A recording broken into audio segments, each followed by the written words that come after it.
Hi friends, welcome to my channel. Avinya ಪುಟನಿಗೆ full ಹುಷಾರಿಲ್ಲ, 100 ಇತ್ತು ಫೀವರು. ಸರಿ, ಮಧ್ಯಾಹ್ನ ಅವಳನ್ನ ಹಾಸ್ಪಿಟ್ಲಿಗೆ ಕರ್ಕೊಂಡು ಹೋಗಿದ್ವಿ. ಹಾಸ್ಪಿಟ್ಲಲ್ಲಿ ಏನೆಲ್ಲ ಮಾಡ್ತಿದ್ದಾಳೆ ನೋಡ್ರಿ ನಮ್ಮ ಪುಟಾಣಿ. ಫುಲ್ಲು ಆಟ, ಅಲ್ಲಿರೋ ಹುಡುಗರ ಜೊತೆ ಎಲ್ಲ ಮೊಬೈಲ್ ನೋಡೋದು. ಅವಳ ಡ್ಯಾಡಿನ ಸತಾಯಿಸ್ತಾಯಿದ್ಲು ಎದ್ಬಾ ಅಂತ.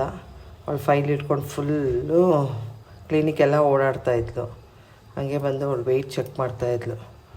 ಅವಳು ಬಂದು ಅವಳೇ ನಿಂತ್ಕೊಂಡು ವೆಯ್ಟ್ ಚೆಕ್ ಮಾಡ್ಕೊತಾಯಿದ್ಲು. 11.55 ಇದ್ಲು ಅವಳು ವೆಯ್ಟು. ತುಂಬ ಆ್ಯಕ್ಟಿವಾಗೇ ಇದ್ಲು. ಬಟ್ ನಾವು ಒಂಚೂರು ಟೆನ್ಷನ್ ಆದ್ವಿ. ಡಾಕ್ಟ್ರು ಕೂಡ ಅದೇ ಅಂದರು, ಅವಳು ಆ್ಯಕ್ಟಿವ್ ಆಗಿದ್ದಾಳೆ, ನೀವು ಯಾಕೆ ಇಷ್ಟೊಂದು ಟೆನ್ಷನ್ ಮಾಡ್ಕೊಂಡಿದ್ದೀರಾ ಅಂತ. ಸರಿ, ಇನ್ನು ಮೆಡಿಸಿನ್ಸ್ ಎಲ್ಲ ಕೊಟ್ಟು ತೊಗೊಂಡು ಮನೆಗೆ ಬಂದ್ವಿ. ಇನ್ನೆಲ್ಲ ಹಾಕ್ಬಿಟ್ಟು ಮಲಗಿದ್ರೆ ಇದು ಅರ್ಧ ರಾತ್ರಿ 2:30 ಎದ್ದು ಹೊಟ್ಟೆಸಿ ಅಂದ್ಬಿಟ್ಟು ಅನ್ನ ವೈಟ್ ರೈಸ್, ಖಾಲಿ ವೈಟ್ ರೈಸ್ ತಿಂತಿದ್ದಾಳೆ. ಹೊಟ್ಟೆ ಹಸಿವು ಆಗಿಬಿಟ್ಟಿದೆ ಅನಿಸುತ್ತೆ. ಅವಳು ಕೇಳಿ ವೈಟ್ ರೈಸ್ ತಗೊಂಡು ಬಂದು ತಿಂತಿದ್ದಾಳೆ. ಇದು ಅವಿನಿನದ್ದು ಇವತ್ತಿನ ಬ್ಲಾಗ್. ದಯವಿಟ್ಟು ಎಲ್ಲರೂ ಪ್ಲೀಸ್ ಸಬ್ಸ್ಕ್ರೈಬ್ ಮಾಡಿಕೊಡ್ರಿ, ಕಮೆಂಟ್ ಮಾಡಿ, ಶೇರ್ ಮಾಡಿ, ಲೈಕ್ ಮಾಡಿ. Thank you guys. Bye. See you in next.